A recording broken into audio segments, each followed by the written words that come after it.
words in your hands. In your hands. Oh, listen, listen. It's the mess when you say you're trying. But don't you know my brother's dying? You say it won't be long. Why am I so careful where I know you got my home in your hands. I'm the first man home in your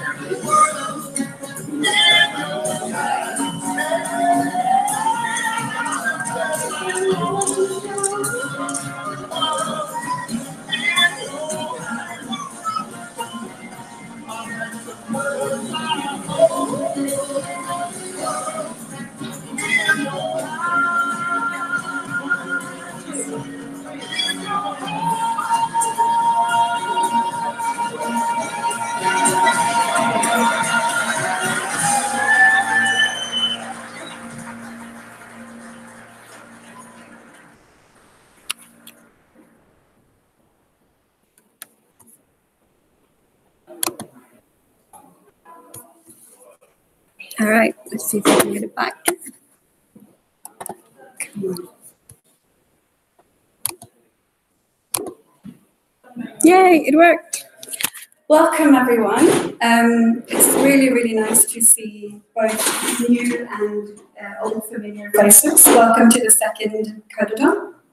My name is Anina. I'm the Community-Based Surveillance Coordinator at the Norwegian Red Cross. I know some of you, and I'm really looking forward to getting to know those of you that I don't know yet.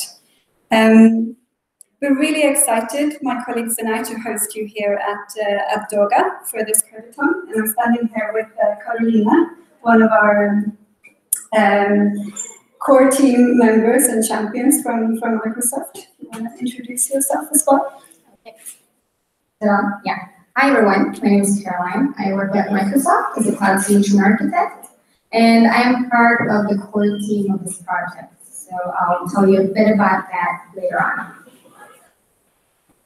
All right. So, first of all, a really heartfelt welcome. We're really excited to see so many of you here. I think some more people will join us tomorrow, and throughout the weekend, people will come and go a bit, which is totally expected and great because you're all volunteering for this project. In the room, there's a lot of different skill sets and expertise. We have front-end developers and back-end developers. We've got researchers, we've got designers, we've got a lot of Red Cross expertise as well. And we'll all be working together in different teams to create this one CBS project. So we're just going to do a very quick introduction to kind of set the scene for what we're working on this weekend. Why we are here and who is here and what the plan is, basically. We're here to build the community-based surveillance software platform for the Red Cross. And if this is the first time you're hearing about it or you haven't worked on it before, don't worry. We're going to cover all the basics for those of you who are new, and I'm going to talk more about that in a bit. So why are we here? This is why.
So the goal of this Codeathon is to finalize the minimum viable product, kind of the first version of the community-based surveillance tool.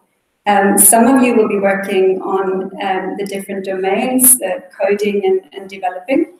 Others will be working on a framework for pilot testing. Some of you will be working on the visual profile for the tool, and we'll all bring it together somehow to make this happen. There's a lot of expertise in the room, and as I said, we will get to know each other during the weekend. But I wanted to take the opportunity now to introduce you to a few key people who are really helping us make this happen. So, as mentioned, we have a technical core team who's really leading the development of community-based surveillance. Carolina is one of those people. She's really, if you have a technical question, go to Carolina. She's been working with us for the last 6 months and really helped us so much to bring this forward. And also working on building the community around community-based surveillance. So she's an absolute key person. We also have Einar Ingebrigtsen. He is on his way. I believe he is driving from Sandefjord as we speak.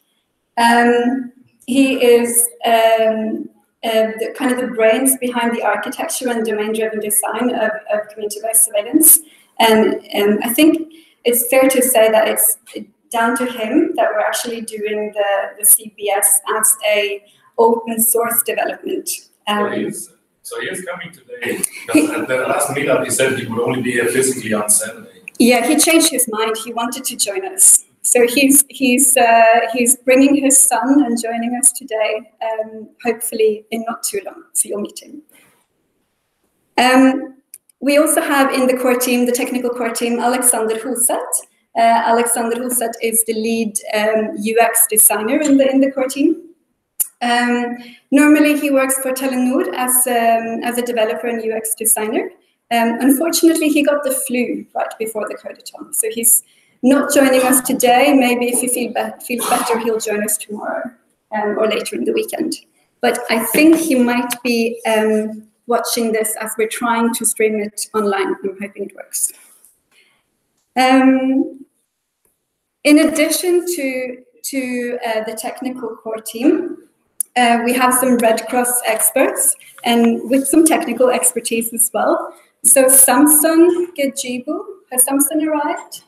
No, Samson had to run off to pick up his kids from the kindergarten, but he is also joining us later. He's the ICT coordinator at the Norwegian Red Cross. He's a IT security expert, and he's kind of the bridge between the health domain experts in the Red Cross and the technical core team.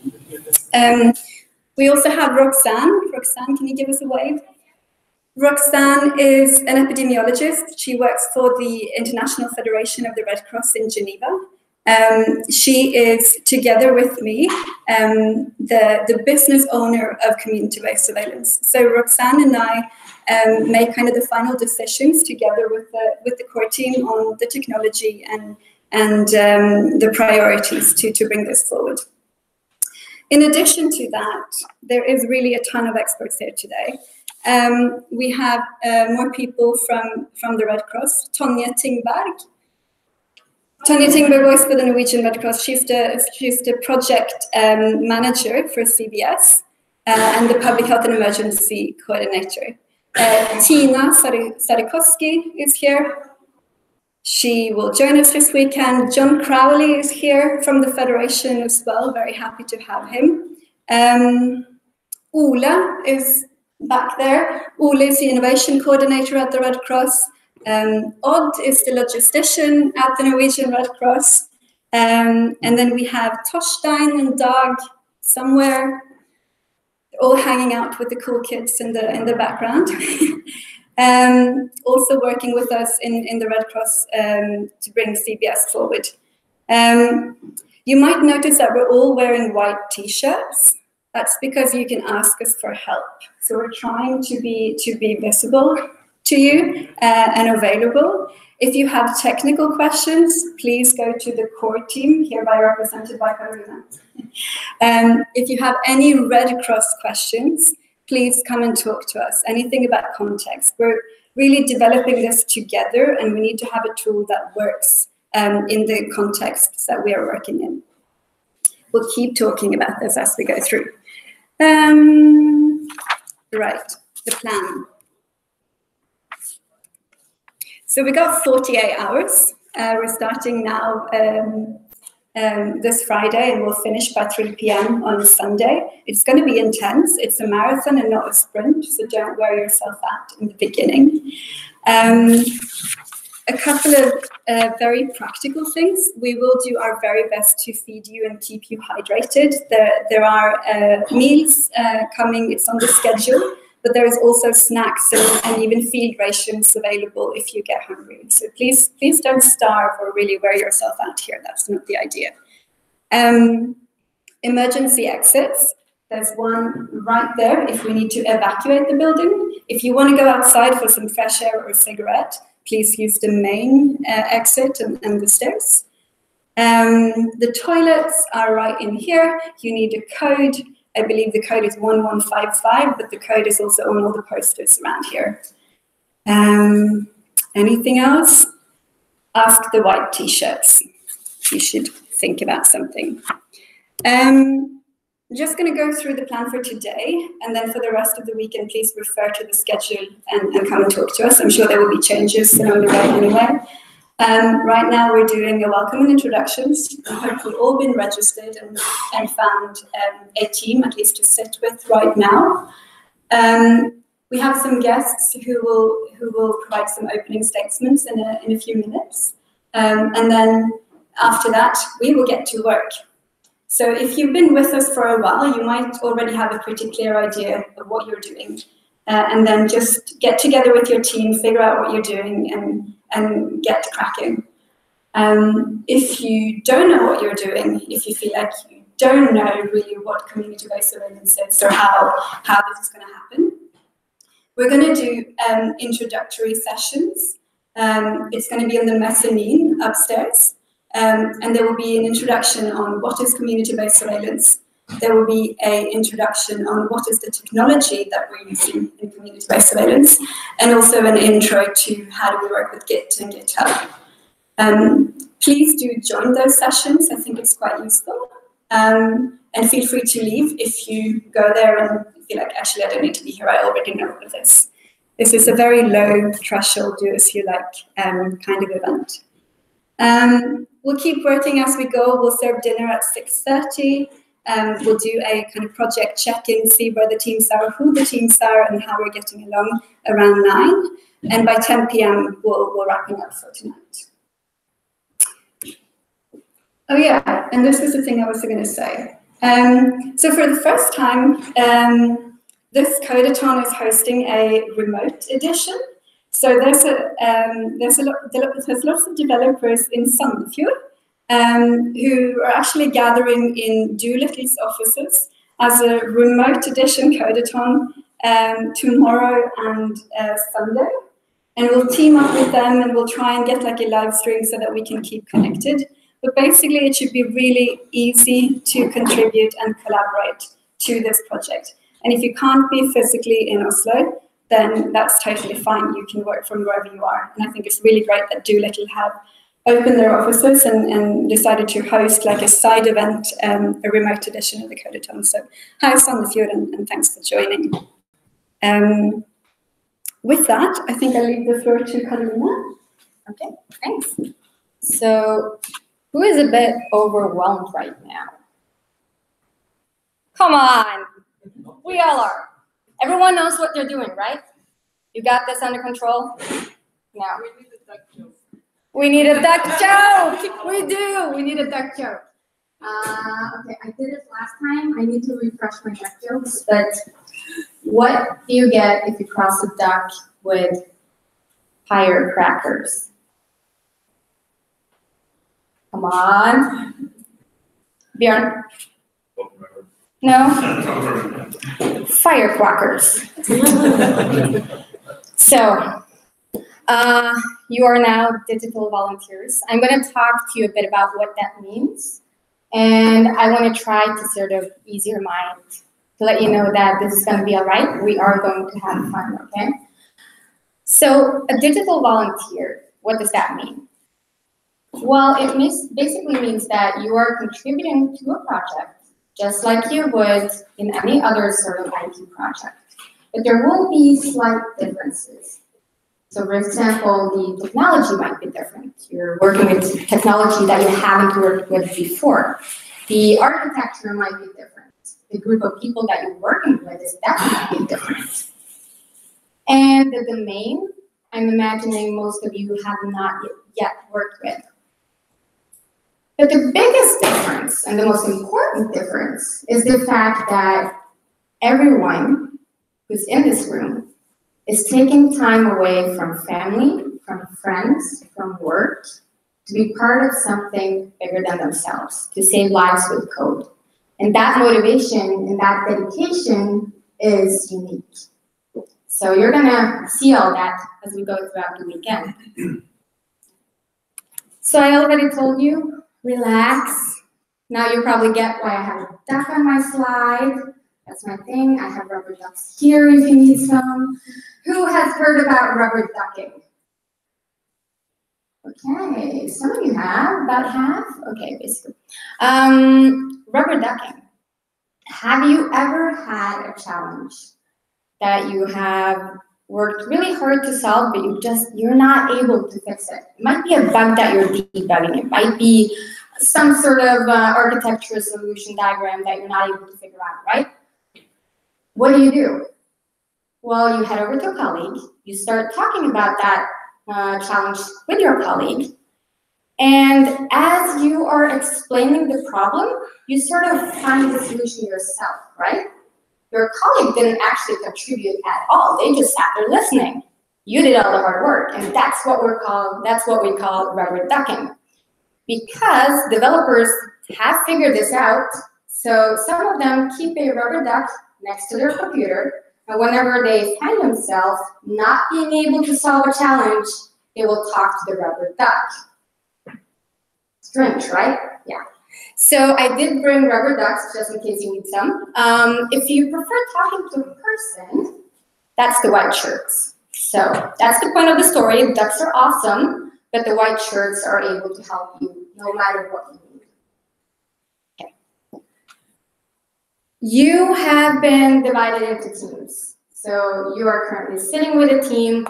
We are very clear on the teams not being fixed. And we're going to get back to this later as well. They're not written in stone. They are slightly random. We guessed based on your name and your employer where you would be suitable. So there are no facts here, okay? There are people coming and going. So some volunteers are not here today. They might arrive tomorrow, etc. So whenever someone comes and sits down at your team table, make sure you actually take a round of introductions, you talk to them, you get to know each other, because that's going to make it a lot easier for you to collaborate and to include the new volunteers into that team. You see here roughly what each team should have. You should have UX. UX might break out into a separate UX session. But they should also be connecting with the teams throughout the weekend. You will have front-end developers, you will have back-end developers, and then we have multiple other roles who are going to be extremely useful to us. We have researchers, we have DevOps experts, there are more project management, Scrum Masters, that sort of thing. So all of these will also be coming and going out of teams and maybe doing separate breakout sessions with the Red Cross. So now you probably have even more questions than when I started, right? So I'm going to take you through all the what ifs. You are going to ask yourself, what if, quite a lot of times this weekend. So what if I have a great idea? What do I do? If you have a great idea, we need to know about that. The Red Cross needs to know about that. So talk to some of the domain experts with a white t-shirt, because all great ideas that you might have, we want to record them, we want to note them down so that they can take these ideas into consideration in the future. What if I don't agree with the core team's architecture decisions or technical decisions at all? So we have had to make a lot of difficult decisions going into this project, both when it comes to technology choices, architecture, etc. And you might not agree with all of them. I definitely hope you won't agree with all of them. And that is okay. That is up for discussion. Again, nothing is written in stone. So if you do not agree, or if you have any ideas or any improvements, then let us know and let's discuss it. What if I don't feel like I'm fully utilizing my potential?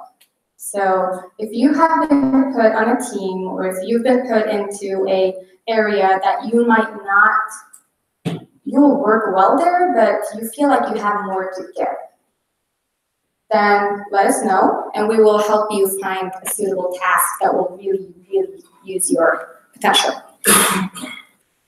What if I need a break? Amina already covered this. We do understand you have other priorities that you will have to take care of throughout the weekend, so make sure you have enough rest, have enough breaks. If you need to go walk a dog, go walk a dog. If you need to spend time with your family, do that. So this is very, very flexible. What if you have so much fun you don't want to go home? Is that going to happen too? Woo! Me. No. Yeah, actually. Basically, if you have so much fun, you don't want to go home, we have to get out of here by 10, so you can't physically be here. But this is a project that we're running not only through Codeathons, but this is running continuously. So you will be able to contribute whenever, wherever you want. What if I think it was a mistake to register for this event? What if you stay here for some hours and then tonight you realize, was my thing? If that happens, then we will thank you for coming. We will thank you for registering and for having an interest in this project. And then you can be on your way. So don't feel like you have to stay if you don't feel like this is the place for you. We value any contributions. What if you want to have a beer with your team tonight? Go have a beer. Have fun. Just don't be too hungover in the morning. And what if I don't know any clever duck jokes to quack me up? We're going to fix that. I'm going to have a steady stream of bad duck jokes. They are really terrible throughout the weekend. And the extras this time is we also have a video. So we're going to look forward to that tomorrow. And I'm going to leave it over to Amina. Thank you, Karin. Thanks for that. I'm very happy to notice that we have some wonderful guests here now. We have Bernt G. Apland, the Secretary General of the Norwegian Red Cross, joining us, and Kimberly Lane Mathisen, the General Manager of Microsoft Norway. They've arrived to join us for the opening and share their opening remarks with us, and I'm hoping they will stay for a little bit to see how we work afterwards. So I'm going to invite Bernt, if you want to come up and give your opening remarks to us.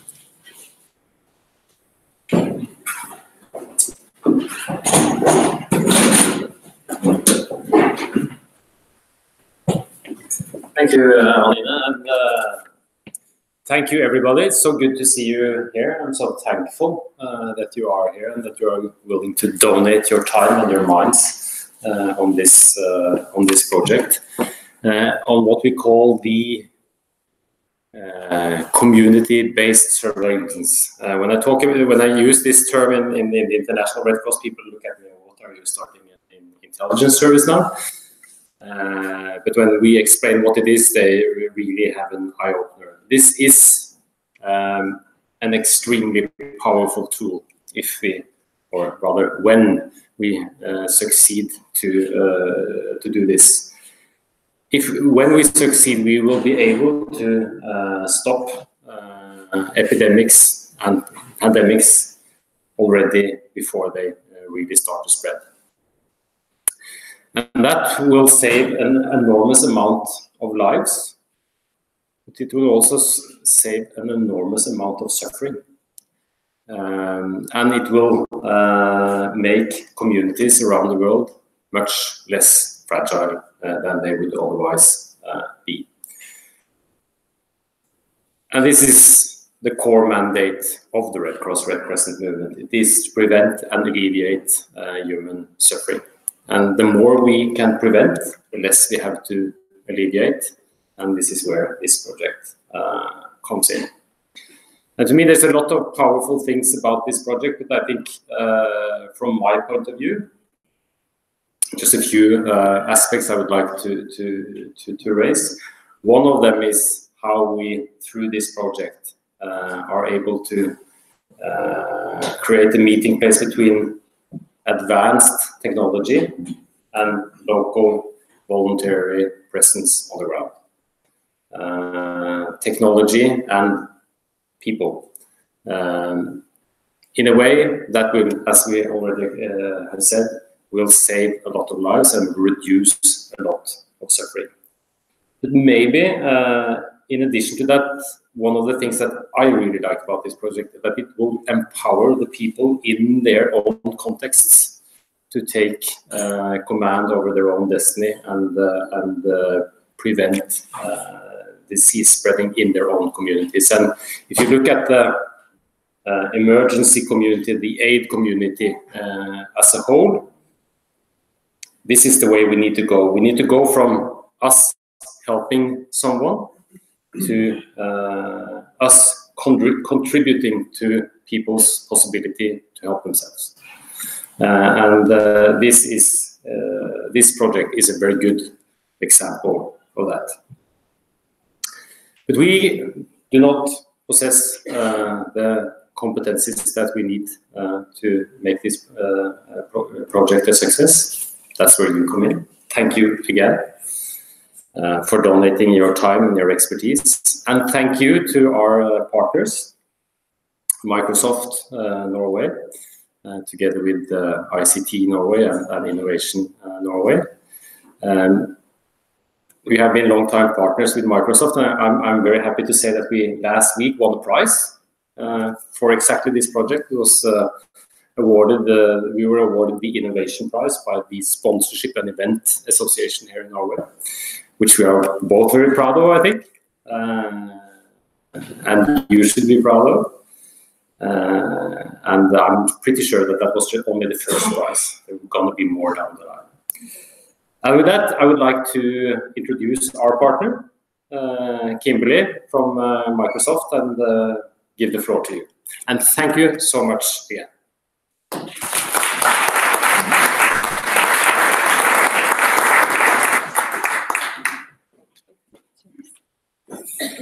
Yes, thank you. Thank you very much. It's such a pleasure to be here. We are all living in very exciting times where this thing called digital transformation is changing things pretty fundamentally. It's influencing growth, employment, development, all kinds of things in all aspects. And we know this technology shift is being fueled by a few things, right? Big data, or here we mean really, really, really big data, the cloud, and artificial intelligence, for example. And what we see, of course, is these things are transforming or impacting every sector, all industries. And yes, also the way that NGOs and communities work. They're volunteers. So in short, we see whatever can be digitally transformed will be digitally transformed, or is being digitally transformed, we can say. And a recurring theme in all of this shift is, can technology actually contribute something, right? Something profound to the biggest challenges that we still face.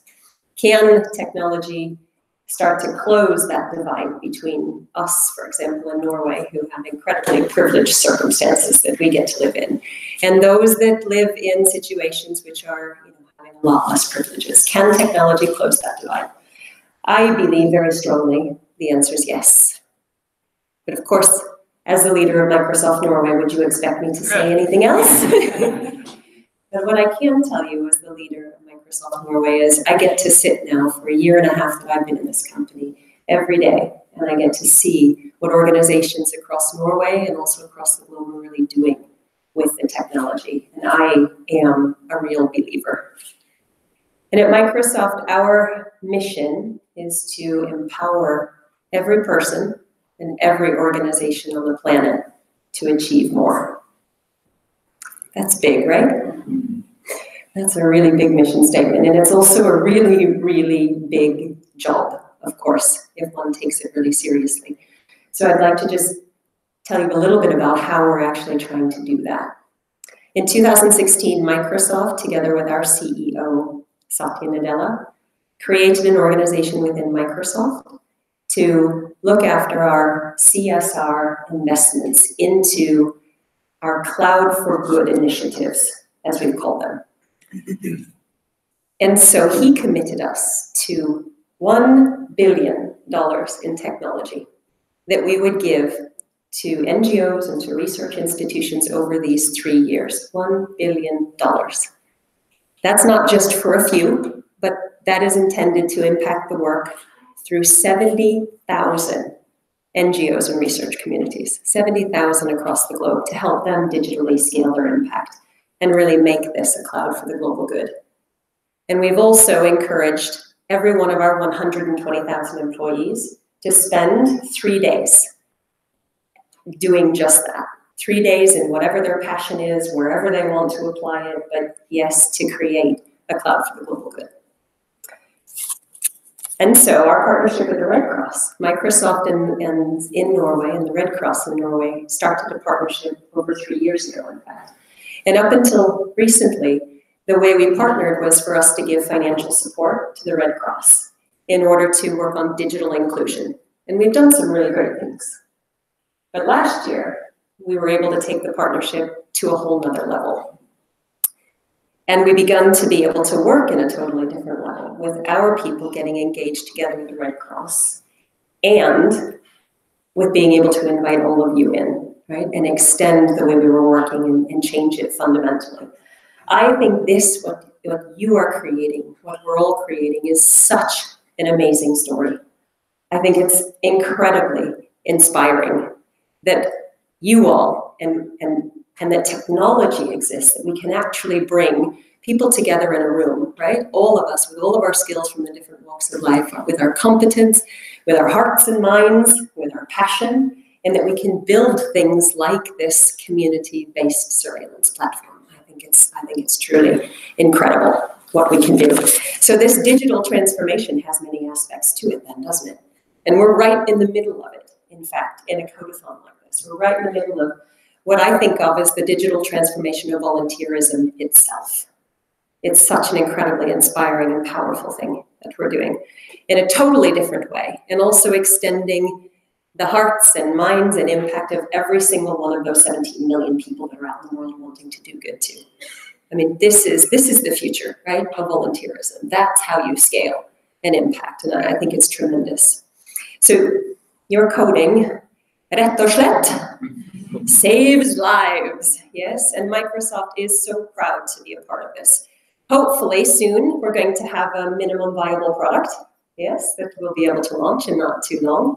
So this makes me extremely proud. It's also caught a lot of attention, beginning to win prizes. Yes, I agree, we're just starting to win prizes.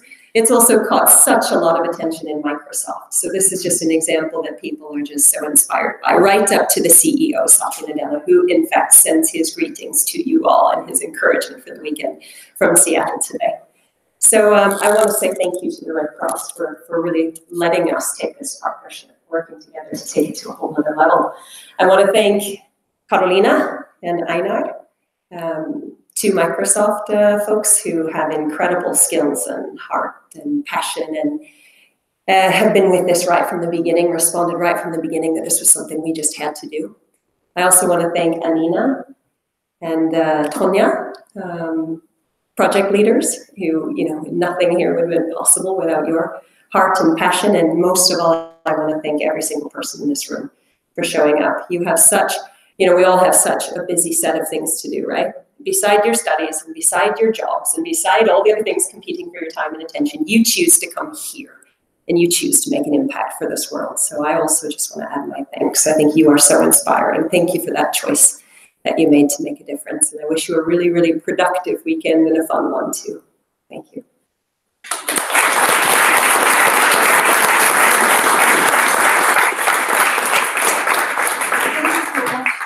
I want to give you a token of appreciation for showing up and inspiring us. You might have come up with a new slogan, being coding saves lives, or we think information saves lives. Thank you so much. Thank you so much.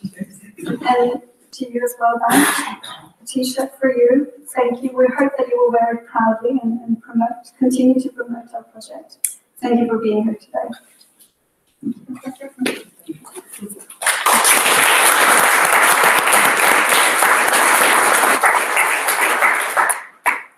It was already mentioned by Bernt. ICT Norway is another one of our supporters. They weren't able to be with us today, but they sent us this video greeting that I want to play for you. Ooh, that was not what I wanted to do. Teknologi kan være med å løse mange store verdensutfordringer. Teknologi, humanitære kriser, tenker du rundt det? Teknologi er fundamentet for hva man skal løse. Og nå går vi langt tilbake, så handler teknologikrisen om å få frakta maten bare. Eller den som trengte hjelp, bare. Nå handler det også om å kunne være i kontakt og kommunisere og forutse, samle informasjon og så videre. Og så handler det også om all den kunnskapen som folk har. Før så var frivillige det folk som gipsa bein eller lagde mat. Nå er jeg også frivillig som kan masse om teknologi og bruker den kunnskapen til å lage systemer som fungerer overalt, som kan fungere i krisen. Og hvor man ikke bare er teknolog, men også en som er med å ta vurderinger og beslutninger rundt hvordan det humanitære skal fungere. Kanskje etiske beslutninger, man får det just i gangen og så videre. Kjempespennende, kjempevanskelig. Utrolig inspirerende at folk sitter hos Røde Kors akkurat nå. Og det er jo innmari bra. Røde Kors, IKT-Norge, IT-næringen nå går sammen om å lage smartere løsninger, sånn at vi kan redde liv. Vi kan løse store verdensproblemer på sikt. Det er innmari stolt av at vi som næring kan få lov å bidra til. Ja, det er kjempebra. Så tenker jeg at et element til det som er veldig bra, det er jo at i tillegg til det som er formålet med å bistå i krise. Uansett hva slags krise det er, så er det også veldig bra at et bedre verktøy kan gjøre den opplevelsen her å være der enten som driver på jobb i en krise, og gjøre den jobben. Så man gjør det bedre for den som skal ut i feltet også. Teknologi er med å redde liv. Det er med å gi bedre verktøy for alle de frivillige som er med på å løse store kriser rundt omkring i verden. Det er skikkelig bra at vi får lov til å være med.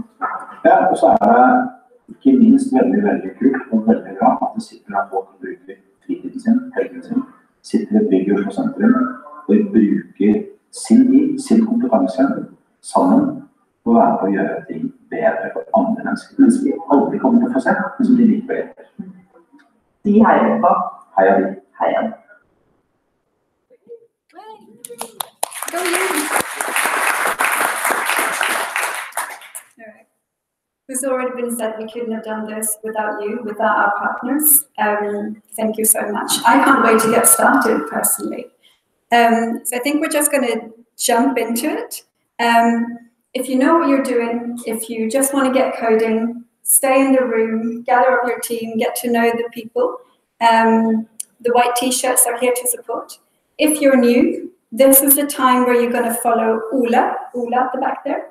He will lead you up to the mezzanine, where we will run the introductory sessions. So good luck to all of you, and I can't wait to work with you. Thank you.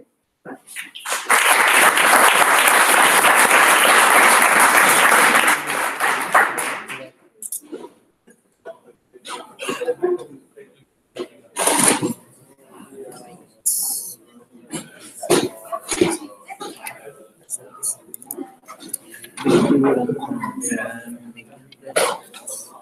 tror ikke vi brukte en mye til. Jeg tror vi bare brukte den. Og så ligger det en her. Og så har jeg denne.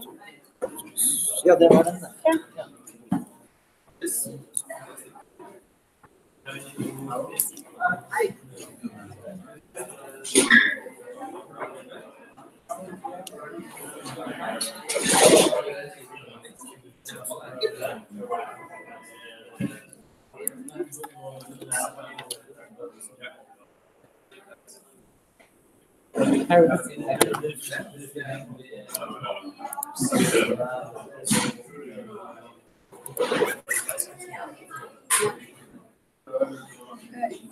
Should we stop the broadcast? Stop.